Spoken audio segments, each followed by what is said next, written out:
Go'zallarim, sizlar uchun nonushtaga tez, oson, asosiysi mazali, ham semirtirmaydigan bulochka retseptini tayyorladim.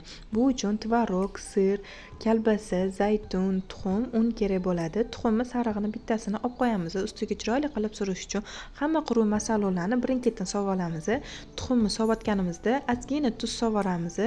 O'shanda tuzimiz hamma joyiga bir xilda yetib boradi. Ketidan soda, 1 choy qoshiq sodaga 3-4 tomchi uksus tomizib, uni ham qo'shib yuboramiz. Bu oralarni yumshoq bo'lib chiqishini ta'minlab beradi. Ketidan unni qo'shamiz. Keyin yumshoqqina qo'lga yopishadigan xamir qoramiz. Bularga dumaloq shakl berib olishimiz kerak. Qo'lga yopishganligi uchun qo'limizni ozgina namlab tursa, o'shanda qo'lga yopishmaydigan shakl berishimiz ham oson bo'ladi. Dumaloq shakl berib bo'lganimizdan keyin boyaga olib qo'ygan bir dona tuxumimiz sarig'ini ustiga chiroyli qilib surib olamiz. Ustidan xohishga ko'ra ozgina sedini sepib olamiz. 180 gradusga 15-20 daqiqaga duxovkaga qo'yib yuboramiz. Ustilari shunaqa chiroyli bo'lib qizarib pishib chiqadi. Oralari yumshoqqina bo'ladi. Yosh kattaga, yoshlarga birdek yoqadigan bulochka bo'ldi.